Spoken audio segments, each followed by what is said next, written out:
നന്നായി വരും മക്കളെ. ഇന്ന് എനിക്ക് വളരെ സന്തോഷം നിറഞ്ഞ ദിവസമാണ്. നിങ്ങളുടെ കല്യാണം കഴിഞ്ഞിട്ടുള്ള ആദ്യത്തെ ഓണല്ലേ? നമുക്ക് ഇന്നൊന്ന് ആഘോഷിക്കണം.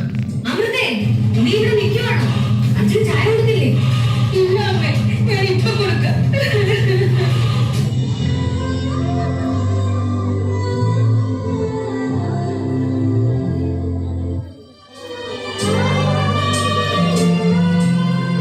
ഇതെന്താ സഞ്ചരിക്കുന്ന സ്വർണ്ണക്കടയോ? അമ്മ സമ്മാനം തന്ന മാല ഊരിയപ്പോൾ ഇരട്ടി മാലയിട്ട് ജോലി ചെയ്യാൻ അമ്മ പറഞ്ഞു. ശിക്ഷയാണ്. അമൃതേ, എന്റെ ചായ എവിടെ? അമ്മേ, തേനും കൂടി തീർത്തു പോയി. ഈ വീട്ടിൽ ദാരിദ്ര്യം കൊണ്ടുവന്നപ്പോൾ നിനക്ക് എന്ത് കിട്ടി? എന്നെ തലയിടിപ്പിച്ചപ്പോ നിനക്ക് എന്ത് കിട്ടി? അമ്മ തല സ്വന്തമായിട്ട് അടിച്ചതല്ലേ? എന്നെയും എന്റെ മകനെയും കൂട്ടിയടിപ്പിച്ചപ്പോൾ നിനക്ക് എന്ത് കിട്ടി? മതി മതി, നല്ലൊരു ദിവസമായിട്ട് ഒരു പ്രശ്നം വേണ്ട. ഇന്നെനിക്ക് സന്തോഷമായിട്ട് എന്റെ മരുമക്കൾ ഉണ്ടാക്കിയ ഒരു സദ്യ കഴിക്കണം. അതിനെന്താ മമ്മി, അമൃതയ്ക്ക് നന്നായി സദ്യ ഉണ്ടാക്കാൻ അറിയാമോ? അമൃത ഉണ്ടാക്കുന്നത് നമ്മൾ എന്നും കഴിക്കുന്നതല്ലേ? ഇന്ന് വർഷം തന്നെ ഉണ്ടാക്കട്ടെ. എന്തിനാ കരയണേ? അത് പിന്നെ ശീലായി പോയി.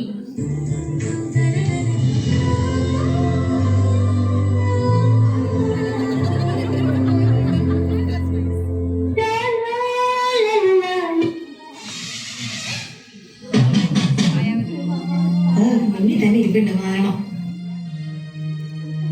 വർഷേ, മോളെ വർഷേ. അമ്മേ, അയ്യോ, എന്തൊക്കെ നീ കാണുന്നേ? നിന്നെ ഞാൻ തിന്നാൻ മാത്രമല്ലേ പഠിപ്പിച്ചേ? ഇതാ ഊർമിളാദേവിയുടെ ആജ്ഞ. എന്നാലും എന്റെ വർഷേ, അലവേദാ ഉലവേദാന്നറിയാത്ത നീയാ. ഞാൻ പോയ ഊർമിളാദേവി ഒന്ന് കാണട്ടെ. ഊർമിളേ, എന്റെ കൈവെള്ളയിൽ വെച്ച് വളർത്തിയ കുട്ടിയാ. അവളെ കൊണ്ടാണോ നിങ്ങൾ ഈ അടുക്കള പണി ചെയ്യിപ്പിക്കുന്നേ? അയ്യോ, ഓടി വരണേ. അയ്യോ, എന്റെ വർഷേ, എന്റെ വർഷയ്ക്ക് ഇത് എന്താ പറ്റിയേ? ഈ വെണ്ടയ്ക്ക് പുഴു.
ഓണസദ്യക്ക് ഈ നേത് പായസം നീ ഉണ്ടാക്കുന്നത്? പാലട പായസം. പാലടയോ? പാലട ഇവിടെ ആരും കഴിക്കില്ലെന്ന് നിനക്ക് അറിയില്ല അമൃതേ. എല്ലാവർക്കും സേമിയാണ് ഇഷ്ടം. എന്റെ ഈശ്വര, എത്ര വലിയ ആപത്താണ് ഈ വീട്ടിലേക്ക് വരാൻ പോകുന്നത്. നീ കാരണം ആർക്കും ഇവിടെ പായസം കുടിക്കാൻ പറ്റില്ല. അതെ, ഇവിടെ പായസം പോയിട്ട് പപ്പടം പോലും കിട്ടിയിട്ടില്ല. എന്ത്, പപ്പടം ഇല്ലെന്നോ? നിന്നോട് ഞാൻ പറഞ്ഞല്ലേ അമൃതേ പപ്പടം വേണമെന്ന്? അത് അമ്മേ, അർജുനായിട്ട് എനിക്ക് പപ്പടം വാങ്ങി തന്നില്ല. അഭിഷേക്, ഞാൻ നിന്നോട് വാങ്ങാൻ പറഞ്ഞല്ലേ? അതേട്ടാ, ഞാൻ ഏട്ടൻ വാങ്ങിയെന്ന് വിചാരിച്ചു. ഇന്നലെ നടന്ന കോൺട്രാക്റ്റിൽ 400 കോടി മാത്രമേ കിട്ടിയിട്ടുള്ളൂ. ഇനി വേണം 500 കോടി. അതിനിടയ്ക്ക് അവന്റെ പപ്പടം. ഇനി ഇതും എന്റെ മരുമാന്റെ തലയിലേക്ക് കിട്ടും. ദേശായി കുടുംബത്തിന് കോടിക്കണക്കിന് സ്വത്തുണ്ടായിട്ട് എന്താ കാര്യം?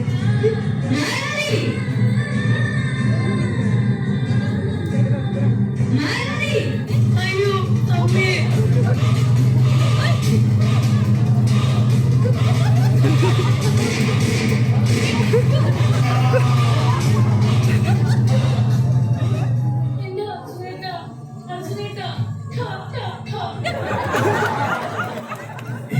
ഇതാരാ പടക്കം പൊട്ടിക്കുന്നത്? ഇന്നത്തെ വിഷുവാണോ? ഞാൻ കാലം മാറി വന്നതാണോ? നോം വരുന്ന ദിനത്തിൽ എന്തൊക്കെയാണ് ഈ കൊച്ചു കേരളത്തിൽ നടക്കുന്നത്? അങ്ങനെ എന്റെ മകനെ രക്ഷിക്കണം.